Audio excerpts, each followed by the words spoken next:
I exerted an inordinate amount of labor and time trying to connect with at least 113 men. That's the amount of initial conversations that I extended, and a full 40% of those were ignored. 40%. 40%, that's almost half. So the app is not effective, despite all of the marketing, narrative that it's easy, fun, and effective, a great way to connect. It felt like additional labor for me for nothing, for very little return. I only met 10 men in real life in 5 months, which did not feel like anything close to the amount of time and energy that I spent trying to connect with people. So it was very, very frustrating. Because here it says you had 2,371 unique matches, and then you only got 67 replies out of the 113 that you reached out to. So that's like ridiculous, So yes. It just proves your point that in a way you have so many profiles that you can navigate, but like what are you really going to get in return? 10 people. Their marketing is just so good that people fall into the trap, I think that the app should work differently so that it's more inclusive for men. That's one of the critiques I have of Bumble, is that a lot of men were not comfortable waiting to be asked. And I think the way that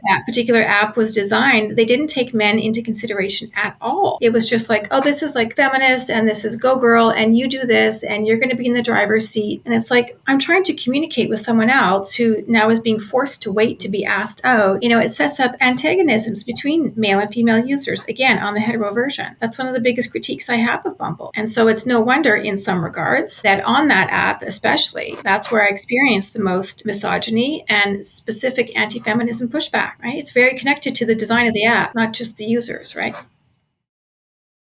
Welcome to Curiousaholic, the show where we question the past and imagine the future. Today, we spoke to Treena Orchard, a researcher in the field of anthropology that mainly focuses on sexuality and feminism. She herself is a feminist, and she defends women's rights in this digital age of dating. We discuss her various experiences on dating apps like Bumble and Tinder, and she tells us her views on the modern dating landscape. Throughout this conversation, we try to be curious and open-minded and learn from a different perspective from our own when it comes to these topics. So, if you like this episode, make sure to leave a like, comment, and subscribe to our channel. All that feedback lets YouTube know that you want to see more and helps us make better content for you guys. And you can also follow us on any of the major streaming platforms or watch us over there. So, without further ado, here is Treena Orchard. So, from reading your book, we understood that you are a fan of Chris Krauss. And Krauss writes about the fact that she wants to become a monster, more specifically a female monster. And she has a quote that you also have in your book. And I'm going to read that quote if you're okay with that. Mm-hmm. Okay, so female monsters take things as personally as they really are. They study facts, even if rejection makes them feel like the girl who's not invited to the party. They have to understand the reasons why. Every question, once it's formulated, is a paradigm, contains its own internal truth. We have to stop diverting ourselves with false questions. I aim to be a female monster too. Now, Treena, how does this resonate with you, and do you identify with any of that I just said? Well, Chris Krauss is an exceptional writer, and that particular book, I Love Dick, is one of my favorite books. It's experimental in terms of its content, in terms of the voice. The impact was tremendous, in terms of a feminist, very postmodern text.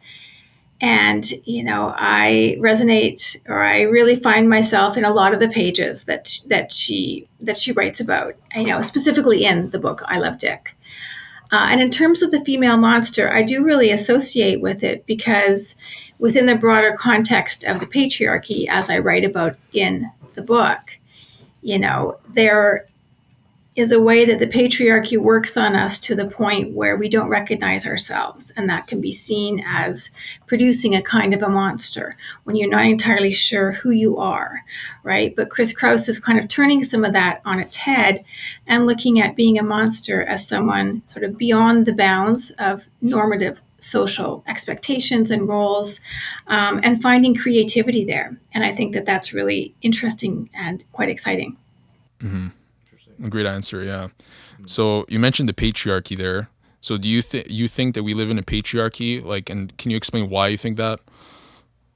I think it's quite well established that most societies globally are existing in the structure which we call patriarchy, which, they're primarily androcentric or male controlled, male dominated in different aspects of structure, and things like that. Yeah, most of us live in the patriarchy.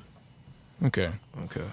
We'll talk about a bit, about yourself and some of your past. So we know from the book reading, obviously, that you are an unwavering feminist, and we want to know what exactly, shaped your worldview, maybe from your childhood and, your early, teenage years to your adulthood. Well, a number of different things. I guess primarily we can start with family, right? And my parents were divorced when I was really young.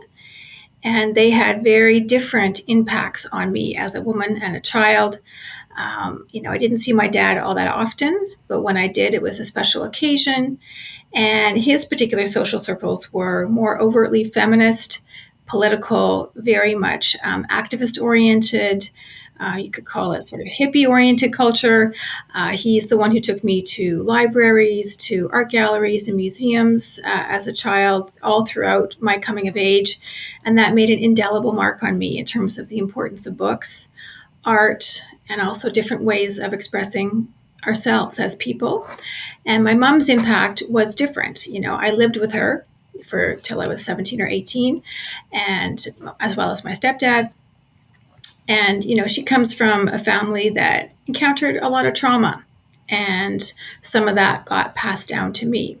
She was struggling with addictions, and that impacted my life in a number of different ways, including my own struggle with addictions until 2012, when I became clean and sober, as it were, and began on my healing journey. So family is essential. Also, education. It's where we spend a lot of our time, right? As a socialization space, as well as acquiring different kinds of knowledge. And going to university was a huge impact. And I've gone to 4 or 5 different universities across the country. And that's shaped my idea about Canada and about myself, independence, resilience, things like that. How did it shape your view about Canada? I'm interested in knowing. Well, I know what it's like to live in Newfoundland. I know what it's like to live in northern Quebec in an Indigenous community. I know what it's like to live in Vancouver. I know what it's like to live in Winnipeg. So each of these spaces, Canada is a large country, right? And regional variation is interesting. Yeah, true. Okay. Yeah, there are a lot of cultural differences across the country. So it's interesting to talk to someone from our own place. Yeah. And we know in the book you did your PhD research in India. Could you talk a little bit about that, your trip, and what was, your view? Yeah, well, that was almost a trip that never happened. My master's was based in a remote Indigenous community in northern Quebec, and I was supposed to return there for my PhD. I got all these grants to go back up north and live in that same community. However, my then supervisor for the PhD, he was just beginning to work in India as part of a large HIV Canada India project with different groups of women and girls in prostitution. And they needed someone on the ground to start that initial phase of research. And so it was a huge change of plan for me. I didn't know anything about India. I'd never really traveled internationally beyond Europe. I mean, that's very different than India, and trust me. But it was very advantageous in terms of my career to have not only the Indigenous area of expertise, but then also the global piece, HIV, as well as sex work. And India is a country unlike any other. There are often people who live there, they say there are many Indias, because the north is very different than the south in terms of climate, in terms of how the people look, in terms of food, so many different cultural traditions and backgrounds. It is a challenging country, especially as a woman. I felt very vulnerable there a lot of times, but it's beautiful, so many wonderful people, incredible food. And I really feel like I was offered a gift by being offered that particular project, because I learned a tremendous amount about sex work, gender, and power. And my experiences looking at the lives of women and girls in sex work paved the way for my career going forward for 20 years in many ways, because sex work was one of my primary areas of expertise for over 2 decades, stemming from that experience. Can you tell us a little bit more about the project itself? So I'm just trying to understand, what is it, what did you have to learn or write about sex work? Yeah, the project was in India and Canada. It was a collaborative project, right? Okay. So it was led by Indian as well as Canadian scientists. And, HIV. So this is circa 2000, 2001, 2002, a while ago, when the epidemic was just beginning to have a really dramatic impact on the subcontinent. And so we needed people to help do research to try and understand it and curb the spread, right? Curb the transmission of the virus. And our project was focused in rural communities, which is very different than most research at the time was focused on red light districts in big cities. But the majority of Indians still live in the rural context, and we knew very little about it. So that was kind of the overarching aim of the study. Interesting. Yeah, I've heard some stories, from the sex work in India and how some women can be very abused in those fields and, in like poor villages and in those certain regions. And I mean, I imagine you saw some things that were, not very nice or the way some of these women are treated, right? In those regions. Absolutely. And the same is true of a lot of women in sex work around the world, But yeah, I saw tremendous suffering. I saw, the impacts of colonization. I saw poverty, right? I saw a lot of things that were very, very sad and distressing. Absolutely. Okay. Yeah, we complain sometimes in the West that, things could be difficult, but then you could look at, what some people are experiencing in India, for example, or any other, countries like that, or the developing or whatnot, and yeah, things can be difficult there for sure. Yeah, exactly. That's very interesting. And we know also in the book, you also touch upon the modern dating landscape and dating apps and all that. And also give us a peek into your own life with all of that. And we want to start, before going more in detail into the dating apps and all that, like the way like we navigate relationships and whatnot, we see there's some differences. And we want to understand, what made you want to explore in the past multiple sexual relationships until in the end you found a long-term relationship there with someone. So we want to understand, how do you navigate your relationships? I'm a sex positive woman who's interested in sex. And I'm interested in sex not just for the physical reason, but also as a way to learn about people. And I learned a tremendous amount about people, about myself, about the body, about desire, about masculinity. And also, more recently, with the dating app situation, about technology and its impact on our life. And I think many people are interested in diversity and exploring themselves through sex, intimacy, and relationships, right? And as am I. Yeah. Can you tell us a little bit about some of the best and the worst experiences you've had on these apps? Well, some of the best experiences are those that turned into more significant relationships. I met very special people who I connected with and enjoyed spending time with. The worst were things like getting catfished, getting ghosted, some experiences that felt quite dangerous and potentially violent. That was certainly not enjoyable. But it still taught me a lot about vulnerability, about danger. And as I talk about in a few of the chapters, how difficult it can be for women to say no in certain situations. Yeah, and I think that's kind of portrayed in the title of your book, Sticky, Sexy, Sad. And I really like the title. That's well done on that. Yeah. Thank you. Yeah. So how is like the current dating landscape different from what it was, you think, like in the past? Like in the book, you talk about the analog days a lot. So how do you think it's changed since then, and what do we envision for the future? It's changed in a multitude of ways. One of the primary ways it's changed is that, there are fewer opportunities, or people take fewer opportunities to just meet directly in person. Right? And back in the day, you would meet someone and then you would be able to use your sensory information to determine whether or not you're attracted to them, whether or not you were interested in pursuing anything further, or whether or not you got kind of like a bad or scary vibe from them. Our physical bodies are tremendous sources of information, And on dating apps, it's very different in the sense that a lot of people never meet in person. And for many people, that is not the goal. Dating is not even the goal for a lot of people, which is something strange that I learned the hard way or over time. And on dating apps, I mean, the first interaction you have is when a match is made. And then if you talk to one another, then there's some sort of communication. Sometimes you go offline to a different app, and then potentially you meet in person. But the meeting in person is really, it's a distant aim for a lot of people. And I found it very frustrating because I thought, well, this is a dating app and I want to date people in real life, in the flesh. And that was a real challenge.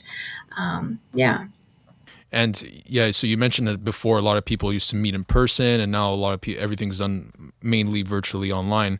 Like, do you think there's still a place for that? Like meeting people in person? Like, because I feel like, sometimes I talk to some friends that are single and they're always like, man, I don't know how to like meet people in real life anymore. Like everything seems to be on these apps. Like, so what is your opinion on that? I want to know from someone that seems to be kind of like an expert on dating apps.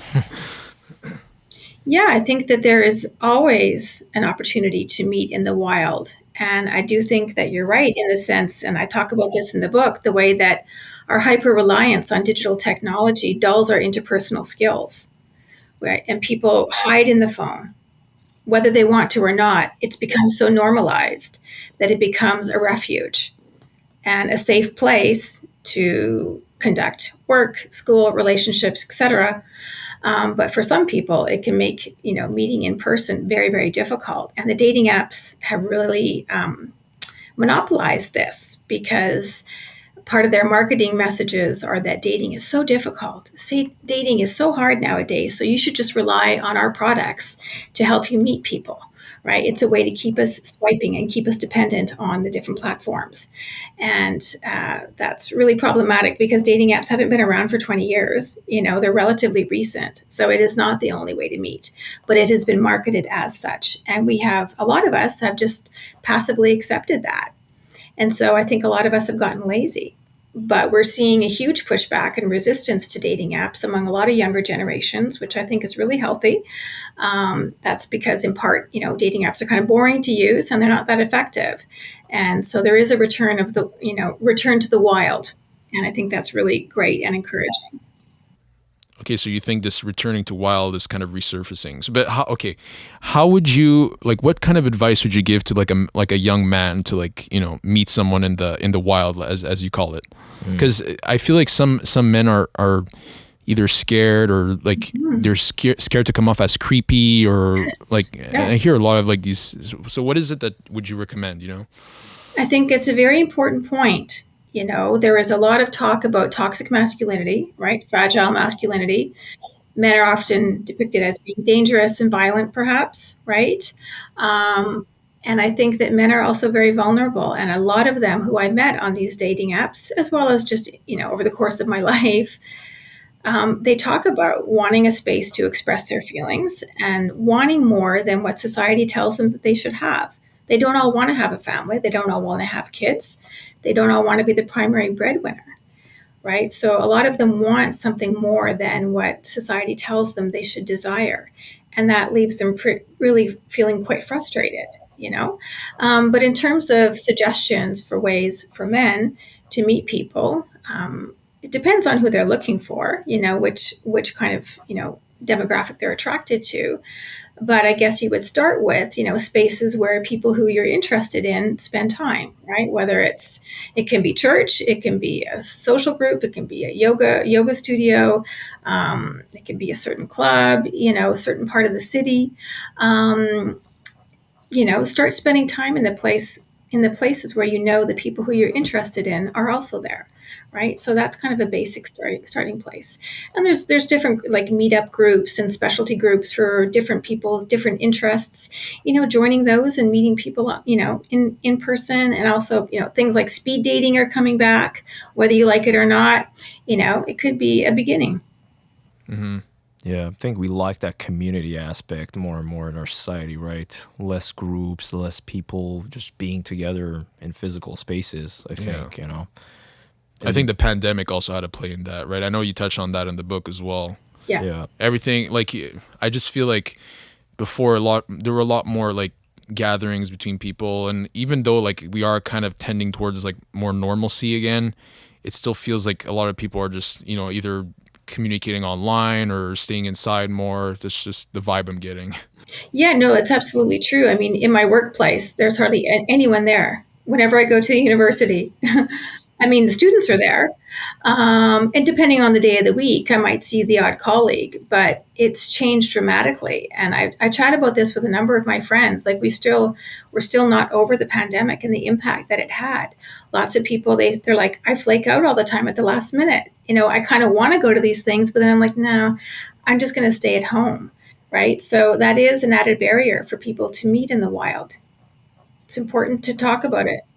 I was just gonna say, do you think the unlimited choices that we have on dating apps also hinder, like we value people less? You know, it becomes more like objects to us than actual people. Yeah, absolutely. And there's again, the narrative that accompanies dating apps is keep swiping, stay swiping. So that naturally lends itself to not stopping on one person or not stopping to get off the apps, right? So this focus on productivity and staying busy and staying active and swiping and swiping and swiping lends itself to people sort of not settling down with someone or also not treating each other with that much, unique energy, right? We really sort of reduce one another to JPEGs, right? Or just photos. But each photo is a person, unless it's a bot, of course. But in general, these are real people. They're on dating apps for a variety of reasons, but the volume that we go through them is extraordinary, and it's very unnatural. We can look at hundreds of people a day and make decisions about these people, hundreds of decisions every single day about these people, and that's not in our social history as a sexual species. That is not in line with most of the way we have gone through life. And and how is that changing the way we view relationships in general? Like what do we consider a relationship to be? Like how does that affect us? Yeah. Yeah, that's a huge question because so many people are terrified when you even mention the word relationship. Relationships themselves seem to be dissolving in a way, right? They are sort of dissolving into different kinds of forms or, polycules and, monogamy and non-monogamy, and there are platonic friendships. So there are different relationship structures that are emerging, but certainly some of the research I've done has focused on this question. What is a relationship? What do people want? And a lot of young people in particular, they're not really interested in a traditional relationship because they often point out that a lot of relationships end in either divorce or people cheating on one another. So for some of them, avoiding relationships is a self-protective strategy. They're trying to not have relationships so they don't get hurt. Meanwhile, they're engaged in behaviors and activities that are just like a relationship, but they call it a situationship or they call it talking.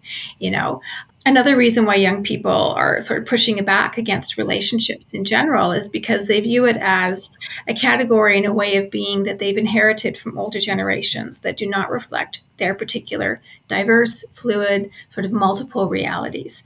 So there are some interesting reasons why younger people especially are questioning and contesting traditional notions of relationships. And I guess the apps have a play in that, right? Yeah, I mean, they do. I mean, especially because they have been introduced, as sort of the normative way to find someone, to engage, to connect, to hook up, right? Which is huge cultural impact too, hookup culture on campuses, but also in many, many different aspects of life. But yeah, those younger people, they're really getting sick of dating apps though. And I think that that's really interesting. I want to talk a little bit about like how the algorithms work on these apps. So in the book, you talk about Hinge, that they kind of imply this Gale Shapley algorithm. Can you explain what that is? Oh, I'd have to look it up in more detail. Like off the top of my head, I don't have like the hard notes about it. But I did mention like it's an award-winning algorithm that has been developed a long time ago. Yeah. Wasn't it about like the likes and dislikes, dislikes that are tabulated? I think it was that. If you remember reading in the book, yeah. It's how like the algorithm tabulates how many like likes you attribute to a certain person and dislikes to another, and then that profile gets kind of recommended, part of the algorithm. Yeah, and I think that's how a lot of them work because, the same people you see, the hot people get picked more. Like that is just across the board, frankly. And that's what pretty much any user of dating apps will say of virtually any platform, that in many ways, that is a fundamental aspect of a lot of the algorithms. But maybe Hinge, it tries to differentiate itself with the prompts that they offer, right? Of like writing about yourself and... Yeah, the sign up questions. Well, first of all, they have sign up questions like, Tinder especially. And I don't know Bumble because I haven't used it for like 7 years. But certainly back in the day, it was just age, gender, and how far you're willing to travel. Whereas Hinge, which I did use for just a minute because there were very few people using it in the city where I live, so I didn't use it that long. But, their sign up questions were more creative and you could personalize them. And I liked that. And I think a lot of people do. Hinge is the app that most people are talking about in terms of one that they are using, if they're using any, mainly like hetero folks. But yeah. Okay. And you think that's attributed to the sign up questions? You think that's what's making them stand out in a way? Yeah, because it kind of forces us to engage with one another in a more creative way than most of the other ones. I think people still tend to look at pictures often too, Oh, certainly. Kind of Certainly. fall to there. Yeah. What makes a good profile picture in your opinion on these apps? Yeah, it has to be current. Don't use old pictures, please. Please do not use old pictures, right? Who are you now? A lot of people tend to use old photos for whatever reason. Maybe they thought that they looked really hot, 10 years ago. But I mean, that could be a form of catfishing, right? And also, when you use pictures that are all different, it really is confusing. It's like, who is the real person here? Who am I going to be meeting? Who am I talking to? And also, why are you using old photos? What's wrong with you now, right? Like it raises questions. I would say, have four to six photos. Don't have too many group photos because it's like, which one are you in the group? Show yourself doing fun things that you like, right? Some of them inside, some of them outside. A body shot is always good so people have a sense of what you look like from head to toe. That is important information that a lot of people use to go on. Yeah, that's some good general advice, for dating apps. Now with these dating apps in the picture, how do you think like the female and male gaze has changed? So how do you think like females see men and how do men see women? Like what is the perception of one another kind of thing right now? Well, that's a huge question. It's okay. Answer it in the best you can. Well, like, are we objectifying ourselves more? Or like, yeah. Well, objectification's been around for a long time, but I think that on dating apps, it becomes sort of hyper objectification given how many people we speak to, how many people we swipe through, usually, as you said, going on what they look like, right? As opposed to kind of who they are as a person. I think, it depends on the kind of woman and what she is looking for in certain kinds of men, right? In terms of how we see men. I think there's a real range of perspectives. And it kind of also depends on what kind of person you're looking for, what turns you on. And I think the same is true for men. Like I can't really speak too much to, how men view women, but I do know that a number of former boyfriends and people I've met online who have read the book have indicated that men really need to read it because they don't really have a sense at all about how women perceive men on dating apps and also just in general, the way that women move through the world. It could be very, very valuable for men to understand that a little bit better from the perspective like mine that I bring to the book. And that's why we're having you on because, as being two men, it's interesting to understand how, women see us and, just seeing the other side of the perspective is always important, I think, Yes, and we're trying to be open to all these these different topics. So yeah, there's one part that I found really interesting in the book actually, and it's the part where you talk about like kind of like your stats. I mean, we have a table. You have a table in there that tells like that tabulates how many matches you got, how many first moves and all that, and I have the numbers here, but whatever. So can you comment on your own stats and how do you think it like compares to other women, other men? Because you talk about how some men are like, oh, those numbers are great compared to us, or some women could even be jealous. So like, what are your thoughts on like the stats that you kind of got from these apps?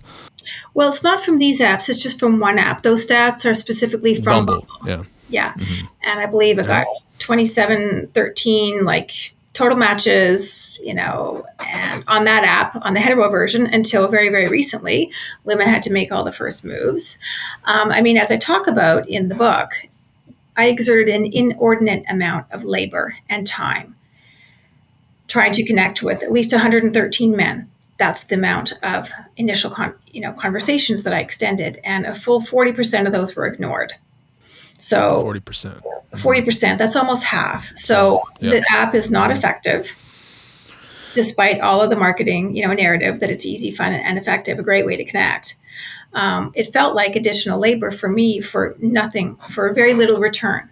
I only met 10 men in real life in 5 months, which did not feel like anything close to the amount of time and energy that I spent trying to connect with people.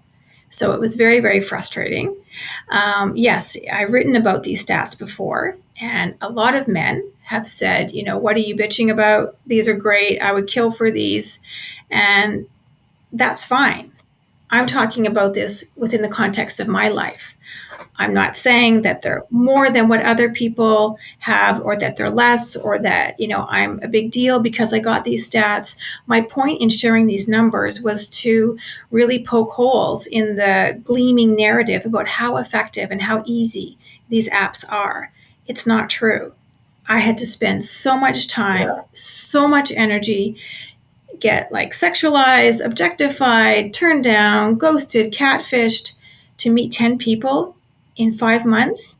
In the analog days, I expended far less energy for far greater return. That's kind of the point of the graph, not to brag about the numbers or say they're better or worse, right? But to demonstrate how ineffective the apps are, contrary to what they market themselves as. Yeah, and that's why I found it fascinating. And like when I was reading the book, like I understood like what your goal with this was. Like you said, it's not to show off or whatever. It's just to show because here it says you had 2,371 unique matches, and then you only got 67 replies out of the 113 that you reached out to. So that's like ridiculous, So yes, it just proves your point that in a way, like you have so many profiles that you can navigate, but like, what are you really gonna get in return? 10 people? It's not really what their marketing is. Just so good that people fall into the trap. People should have more realistic expectations of what they're getting into. Yeah. Well, I think it's the app's problem, not our problem. By putting the onus on the user, like you should have a more realistic expectation. I kind of think the opposite. I think that the app should work differently so that it's more inclusive for men. That's one of the critiques I have of Bumble, is that a lot of men were not comfortable waiting to be asked. And I think the way that that particular app was designed, they didn't take men into consideration at all. It was just like, oh, this is like feminist and this is go girl and you do this and you're going to be in the driver's seat. And it's like, I'm trying to communicate with someone else who now is being forced to wait to be asked out. It sets up antagonisms between male and female users, again, on the hetero version. That's one of the biggest critiques I have of Bumble. And so it's no wonder in some regards that on that app, especially, that's where I experienced the most misogyny and specific anti-feminism pushback, right? It's very connected to the design of the app, not just the users, right? Well, yeah, of course, because they're playing on this psychology that men usually do in real life. Like a lot of men go and do the first steps, and they're marketing it in the ways they're like, oh, now it's women, so it's like a femme-forward app. It's inclusive, but it's just a marketing tactic, right? Yeah. No, exactly. Okay, so it's interesting. So yeah, you don't, because I would hear that other feminists would be like, oh no, this is great that we should be in control, that I should decide who I message first, and but it seems like now also Bumble did a new update recently where you can have prompts that are sent automatically, so the women don't have to do the first move themselves, which is an interesting update. They announced that the day that my book came out, which is very interesting because initially, back in the day, my book was going to be focused exclusively on Bumble because it was the app that I documented in the most detail. But I expanded the focus and began using other apps, But so I thought that was very interesting. I have no idea if it will do anything to generate more users. I highly doubt it. I think people are kind of swiped out at the moment. Yeah, I feel like leaving AI in control doesn't sound like a great idea for the user anyways. Like, Yeah, that you have to prove Right. yourself to a robots questions. yeah. Yeah, we talk about like the impacts of technology and AI a lot on this podcast, and I don't know. It just seems like it's becoming more, entrenched in everything in our lives, Yeah, it is. That's And not it's always for it's the very better. problematic. It's not always better, exactly. It's not always more effective. No. And again, by having AI do some of that initial work, it reinforces this really kind of harmful idea that dating is so difficult. So just leave it to us. Exactly. Leave it to the bots. We'll help you. It's like, dude, it's not that hard to think of a decent opening line, but it kind of dumbs us down, right? Which is very, very dangerous. Yeah, of course. Yeah. Well, okay, so you kind of experiencing all these apps, mainly Bumble.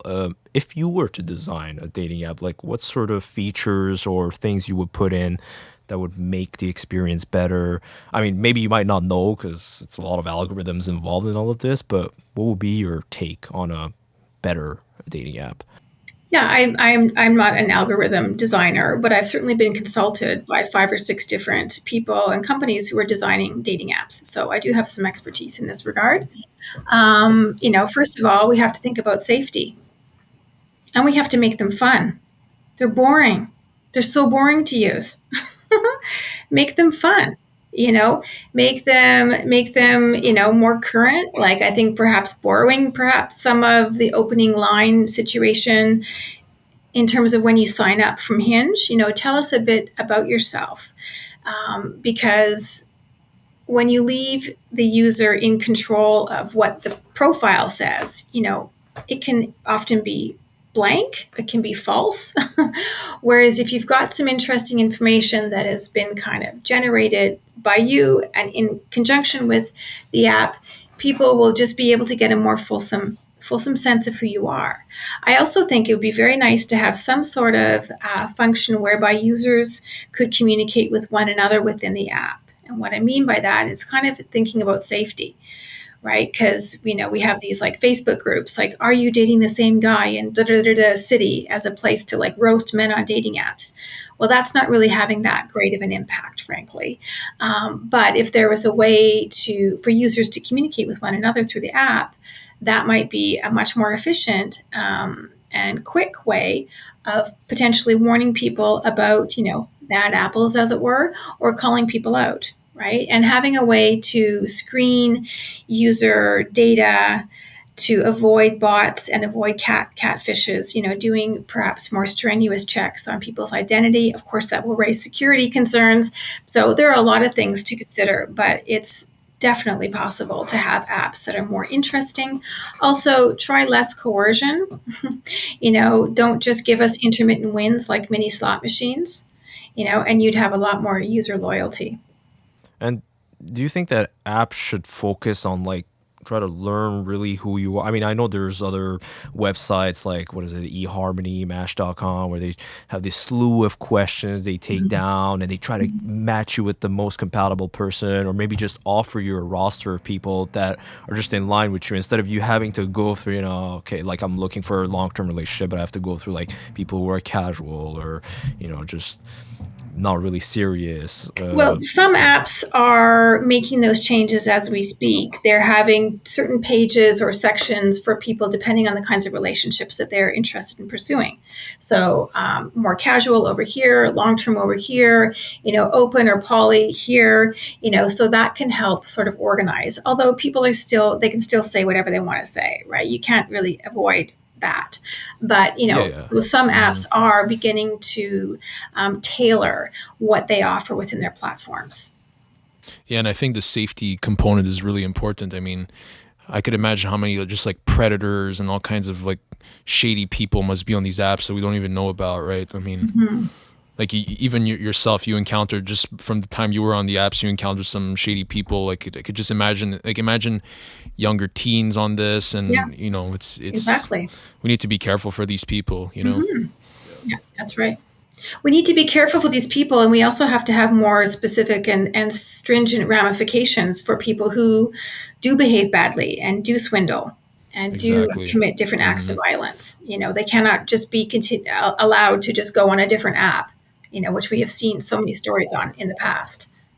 It has to be taken much more seriously. So more than a ban on a certain app or having your account reported, like you would say it should go further, as in to know that exact person, who they are? Should go further and should offer different kinds of reporting options for the people who have been harmed. Okay. Yeah, that sounds like a good idea. Yeah. Huh. Interesting. Yeah, very interesting stuff. There was also another point that you mentioned with these dating apps, right? How it's changing. For example, like men, what kind of relationship they're looking for. And like for yourself, for example, like how younger men sometimes also like older women, which is fine, right? And there was an interesting point and like a study that you mentioned where regarding menopause and how, right, in the past, evolutionary women had menopause because at an older age, they were considered a less desirable mate. So this process in their body kicked in and, kind of left them without their fertility or to reproduce. But apparently, now that older women are more desired, that might push evolutionary for their menopause to be delayed, like the onset of it. I don't know if I understood that correctly. I think it's the like since we're able to match with different demographics now on the dating apps, right? That more young men are being, matched with older women, and because of that, it could be pushing menopause forward. Right? Could that be the case? Yeah, I was interested in that. Yeah, no, it's a sort of an older study, but done by some folks at McMaster, and I mean we've got a lot of bio data on humans and how we are shaped by our environment and how our bodies respond, over enough conditioning over time, and there is a huge sort of shift. With different kinds of pairings with younger men and older women. And a lot of times these women have already had children, if they did have children in their lives and are not necessarily interested in having kids. And sort of that millennial shift that I speak about in the book, whereby a lot of young men are not really primarily interested in becoming fathers. If these particular pairings go forward over significant amounts of time, it is possible for menopause and women's bodily markers of fertility to shift. Yeah. So, that would be over a long period of time of prolonged sort of contact with these very specific pairings, but it could happen.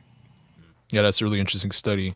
And I'm guessing the further we advance with technology, AI, and all these ways that we're meeting new people, then, that might impact the fertility and the menopause as well, right?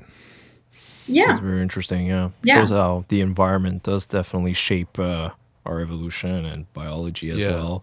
We think some things are set in stone, but they can change. People continue to, there are certain countries where, sex robots and sex dolls are incredibly popular. They're very expensive, by the way, so it's a very class-oriented kind of purchasing system. But, over time, that could also impact, where and how we distribute our genetic DNA, right?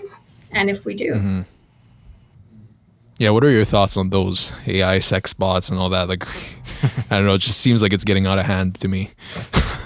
I think there are certain groups of people for whom interacting with a real person is very hard. for whatever reason, whether it's disability, whether it's pre-existing trauma. In those cases, I completely understand that. And it's important to explore, they shouldn't have barriers to exploring pleasure and sexuality. So I think in some ways that these dolls can be very, very helpful and effective. I think that they can also be used to feed certain kinds of violent behaviors and things like that could bleed over and impact real people in romantic and intimate situations as well. So it's a fascinating area of study, and consumerism and social change, and be interesting to see what happens going forward. I don't know, because we've had a few guests talk about, the importance of connection, and you talk about this as well. So that's why I was like, in my opinion, like sex bots, I'm not sure like they're the best thing for a lot of people. And I think you probably agree the same, but I think primarily we should focus on having like a connection with someone, just with a human. Yeah, like with a human, because having a connection at the end of the day is what's going to make you healthier. It's going to make you happier, and I don't know if you get the same impact from a robot necessarily, but I get your point that, maybe for a certain, like a certain demographic of people, maybe there could be some potential. Yeah. Yeah. There's also ways to engage in, relatively harmless play with a doll and a couple or a group party. Like there's lots of different ways that dolls can be used that are not necessarily like dysfunctional or, pathological, right? So I think we have to be a bit more creative in terms of how we're thinking, right? But I had someone joke around with me the other day. He's like, "Oh, you're in a relationship, right? You should get an AI sex doll and experiment." I was like, "Huh?" Weird comment. Okay. Yeah, it's not my cup of tea for sure, but I'm not gonna no shade for people who are using it in inventive and creative ways to enhance their pleasurable experiences. Yeah, we definitely see that you are very open and creative in the sense of how we should view relationships, that there are different types of connections that we can have with people, even if it involves a robot in this case. But do you think that there are maybe certain ways that we have relationships that might not be good for the long term? Or I don't know how to say this, like if certain people, like let's say, hypothetically, more and more people started just buying these sort of sex robots, or just having a robot as a boyfriend or girlfriend, would we then say, okay, that's cool, they're being creative and whatnot, but I feel like this is going maybe in the wrong direction? Like, are there certain things that are maybe objectively not as good and might be affecting our social fabric and the way we evolve as a species? Certainly. I talk about that in the book a lot. Our enhanced digital dependence reduces our ability to do life interpersonally in the flesh, and that's a problem.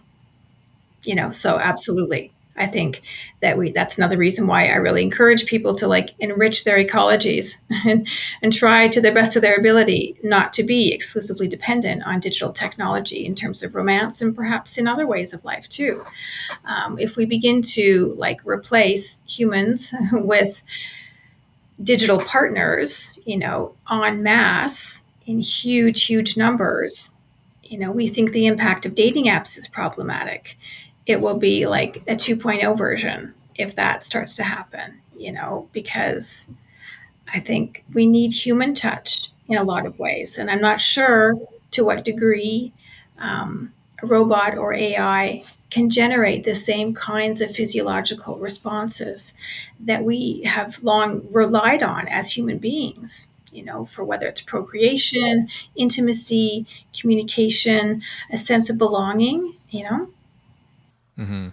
Yeah, maybe when like Elon Musk continues his development with like Neuralink, maybe there's going to be these other, types of interactions we could have, and they'll happen on Mars, right? Like, oh my God.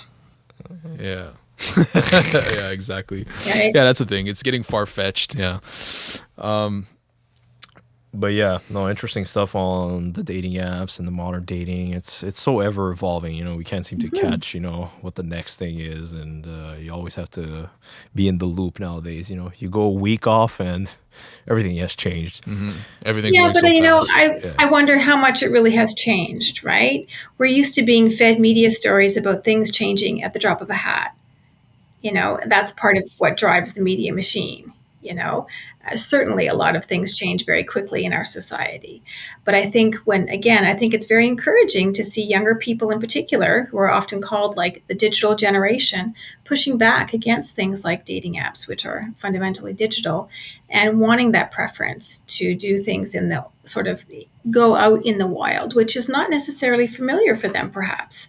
So that shows that they're willing to take a risk. And it also demonstrates the importance that they have put on human interaction. And I think that that's really great.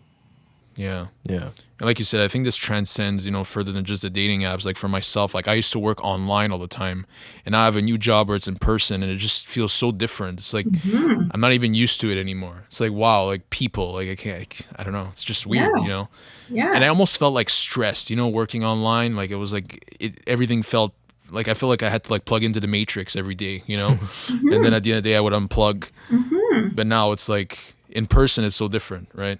Yeah, and I think the importance of doing things in person is also that we shift our spatial location, right? When we are like exclusively digital and all online, sure, we might, go to a cafe or go to a, different country, and we travel and we work, but we're often by ourselves, right? And we're often, we're hooked into a machine, whereas when we are returned to the office, we do have that interpersonal interaction, and it can feel strange, but I think over time, it's healthy to kind of get out of your typical space that you're used to and learn about people's lives, whether it's about work or just, their social realities as well. Yeah, that's why I think like a hybrid option can be, kind of a best of both worlds, give you that flexibility, but also push you to socialize maybe and get in touch with people more. Yeah, like these technologies, I think, they have some potential. There is some potential always in everything, and there's always like a negative side to everything, but we need to outweigh like, what is more present, I guess. Yeah, and I think we need to like look more critically at these apps. I don't exclusively say that they're all terrible, right? This is a critique. A critique looks at the broad environment and ecology in which these things are existing as a culture, and sort of looks at them, as they are. Certainly, there are negative aspects, but as I talk about in the book, there are also some really positive things. I was able to meet people who I fell in love with, like. It doesn't get better than that, right? That's really important. I had a lot of meaningful exchanges. I also, really bet on myself and wrote a book that's a memoir that if you would have told me 10 years ago that I would have a memoir, and that I would have never ever thought about doing that. So these apps really opened up a new career trajectory for me, and I'm still a Luddite. Like I have literally 15 apps on my phone. That's it, but it's really awakened in me a curiosity about things that I never thought I would ever be curious about. Yeah, that's what we're about too. Yeah, that's the name of our podcast. Yeah, that's why we didn't experience with these apps, but it's fun to have someone that did all the work and to just tell us all this. It's like we could imagine that it must have been hard on you. It was hard. As much as like you said, there was some fulfillment. I think there was, it must have been difficult. Yeah. Oh, it was very, very hard. It was very difficult, and especially in the early days when I was recording all of the things that were happening as well as trying to date. And I talk about that in the introduction, about how it felt like I had to almost live through each dating experience twice because I had to be mindful of it as well as try and experience it, sort of and be present for it. But I was very, very dedicated to understanding this new space to the best of my ability. And also, as I began hearing other people's stories and how similar they were to mine, I was driven to understand it even deeper. And like, I'm just trying to get behind your thoughts here. Like, what is it that made you want to like explore like to such detail? Because that's what I found fascinating. Is like you almost like you were using yourself as like almost like a guinea pig for these apps. Like what made you want to go this deep into it? Well, I'm an anthropologist, and it's what I'm trained to do. Before you go to do your field work, you have to immerse yourself in as much available information that you can so that you arrive in the field, well schooled and you have a sense of what's been done and also what's unique about what you hope to find out. And going deep and doing things detailed, that's also my training as a scholar. You know, you don't want to do an interview that is half-assed. You don't want to do analysis that's good enough. You know, I'm very competitive with myself, and I wanted it to be really rich, and because I knew that people would also be interested in that as well, right? Because there's so many aspects of digital culture and swipe culture that people have just normalized and glossed over. But by bringing back all of these details and looking at them in kind of a really fulsome, fresh way, it can get and inspire other people as well. Yeah, well, you know, we thank you for going to these lengths and writing a book like this, because I feel like it takes courage, right? I mean, reading the book, it almost felt like I was reading someone's diary in a way. So it must have taken a lot of courage. So just one last question to end this. So are you off the apps now? Like, what is your status with them? Are you like in another type of longer term relationship? Like, where do you stand with all this? Yeah, so the long-term relationship that I was in for just a little over 2 years, it came to an end about a month and a half ago. I'm not on the apps, and my book is my boyfriend at the moment. And I mean, I still have some connection with the person who I ended the more significant relationship with. So, you know, we're still in touch, if you want to say that. And you know, I'm not in a hurry to get back on the apps. Again, my energies are focused on the book and trying to promote it to the fullest of my ability. And I have other writing projects, and that's where I'm at right now. Well, you're doing a great job with all this. Yeah, can you tell everyone where they could buy the book, find you on social media, where they could find you like anywhere else? On the dating apps also. Yeah. I'm not on the apps at the moment, dear. Yeah, I know. I'm joking. Right. So you can get the book anywhere where you buy books, you know, whether it's online, whether it's at a shop like Indigo, Kohl's, you know, Amazon. You can also order it from the publisher website, which is the University of Toronto Press. In terms of my social media spaces, you know, I'm old and I'm a Gen Xer, so I'm on Instagram a lot. And my handle there is just my first and last name, Treena Orchard.